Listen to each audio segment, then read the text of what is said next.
Olá pessoal, bom, continuando aí com com a nossa segunda parte do nosso vídeo, né, crimes de perigo, certo? A segunda parte, nós já trabalhamos algumas noções gerais dos crimes de perigo e também o crime de perigo de contágio de moléstia venérea. Vamos agora para o crime de perigo de contágio de moléstia grave. Esse crime está previsto no artigo 131 do Código Penal, que diz o seguinte: praticar com o fim de transmitir a outra em moléstia grave de que está contaminado, ato capaz de produzir o contágio. Então, praticar é realizar, fazer, com o fim de transmitir a outra em moléstia grave. Cuidado! O fato de o tipo penal exigir a finalidade de transmitir a outra uma moléstia grave não significa que estamos tratando de um crime de dano. O crime continua sendo um crime de perigo. Tá? O dolo é de dano. Se o agente tem a intenção de transmitir a moléstia, ele tem a intenção de produzir um dano à integridade física e à saúde da vítima, certo? Todavia, para a consumação do crime, não é necessário que esse dano ocorra, tá? Então, preste atenção na redação do artigo. Finalidade de transmitir a outra em moléstia grave, né? E aí, o que vem a ser essa moléstia grave, certo? A definição de moléstia grave está em outros atos normativos, portarias, regulamentos do Ministério da Saúde, certo? Que vai trazer o que seria moléstia grave. O que nós podemos adiantar é que caracteriza moléstia grave, por exemplo, as seguintes doenças: neoplasia maligna, espondiloartrose, estado avançado da doença de Paget, tuberculose, hanseníase, alienação mental, esclerose múltipla, cegueira. Então, são inúmeras doenças tidas como moléstia grave, tá? Então, nós estamos diante de uma norma penal em branco aí, que vai buscar complemento em outros atos normativos, tá ok? Não confundir o que se considera moléstia grave com lesão corporal grave, tá? Não vamos confundir. Moléstia grave é uma coisa, lesão corporal é outra. Você pode, às vezes, ser acometido de uma moléstia considerada grave, mas não necessariamente sofrer uma lesão grave conforme os critérios estabelecidos no parágrafo 1º e 2º do artigo 129, que prevê o crime de lesão corporal, ok?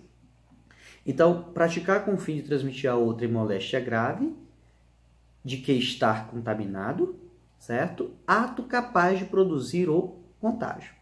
Então, o sujeito ativo aí tem que estar contaminado, certo? Então, estamos diante de um crime próprio, exige uma qualidade especial do sujeito ativo.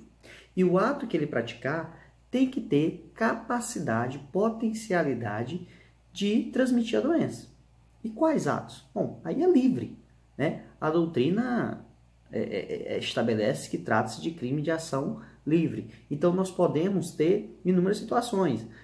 Um beijo, lamber o garfo que a vítima, né, passar a língua no garfo que a vítima vai utilizar, certo? Utilizar o mesmo copo que a vítima com a intenção de transmitir a moléstia. Então, desde que esses atos sejam capazes de transmitir a moléstia, a conduta estará caracterizada. Tá? Se o meio que você utilizar for relação sexual, então vai caracterizar o crime de perigo de contágio de moléstia venérea previsto lá no artigo 130, parágrafo 1º, certo?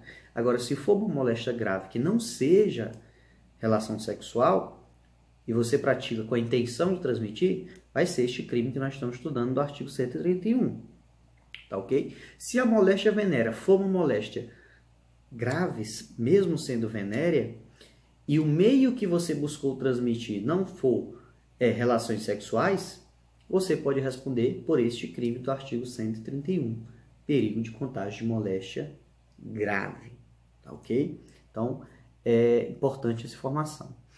Para a consumação desse crime é necessário a produção do risco, e o perigo tem que ser perigo concreto, tem que ser comprovado, né? Um crime de perigo concreto e não abstrato, tendo em vista que o Código exige que seja um ato capaz de produzir o contágio.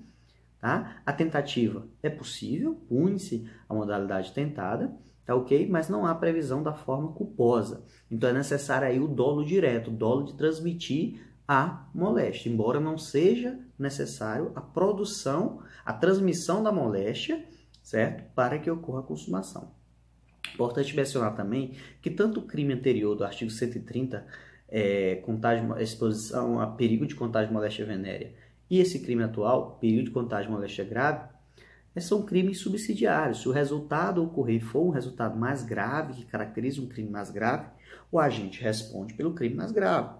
Então, por exemplo, se produzir perigo de contágio de moléstia grave, se o agente pratica com a intenção de transmitir uma moléstia grave na vítima, um ato capaz de transmitir o contágio, e a vítima é contaminada, sofre a moléstia e ainda assim sofre uma lesão corporal de natureza grave, o agente vai responder pelo crime de lesão corporal de natureza grave, que é um crime mais grave ainda. Tá ok? Todavia, se a lesão produzida for apenas leve, ele continua respondendo pelo crime de perigo de contágio de moléstia grave. Tá ok? É o entendimento da doutrina por se tratar de um crime de pena maior que o crime de lesão corporal leve. Tá ok? Então, se o agente pratica a conduta, está contaminado, pratica o ato capaz de transmitir a moléstia, com a intenção de transmitir a moléstia grave, e a vítima é de fato contaminada e ela sofre só lesão leve, o crime vai continuar sendo perigo de contágio de moléstia grave, por ter uma pena maior que o crime de lesão corporal leve. Agora, se o resultado na vítima for uma lesão grave ou gravíssima, o agente vai responder pelo parágrafo 1º ou 2º do artigo 129, conforme o tipo de lesão grave ou gravíssima sofrida.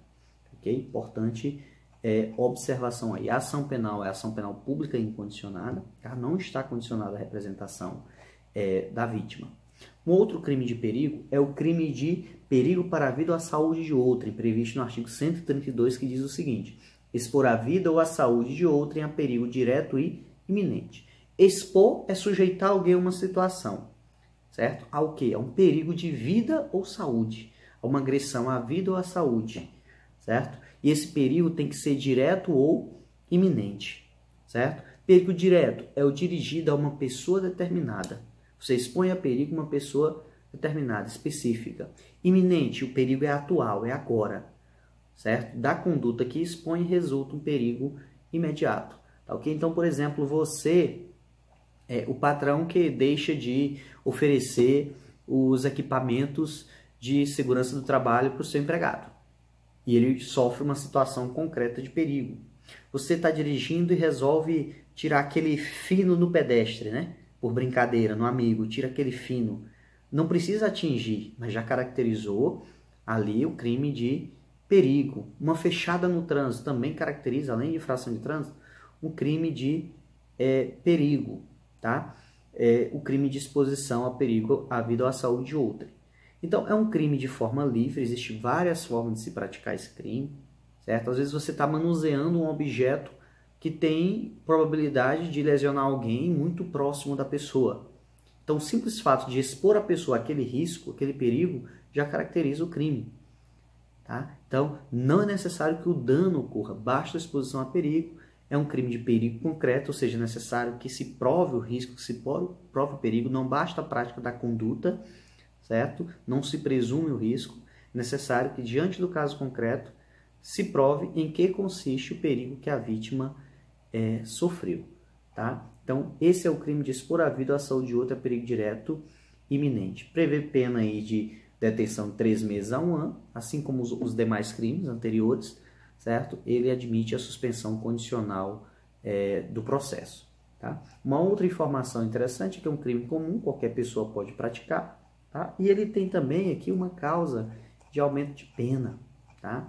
Que diz o seguinte: a pena é aumentada de 1/6 a 1/3 se a exposição da vida ou à saúde de outrem a perigo decorre de transporte de pessoas para prestação de serviços em estabelecimento de qualquer natureza em desacordo com as normas legais. Tá? Então aqui pune aquelas pessoas que realizam transporte de trabalhadores, é importante isso, de trabalhadores para prestar serviço em determinado estabelecimento, né? Aqueles chamados, por exemplo, boias frias, né? Então, aquelas pessoas que realizam os transportes desses trabalhadores em desobediência às normas de segurança previstas onde? No Código de Trânsito.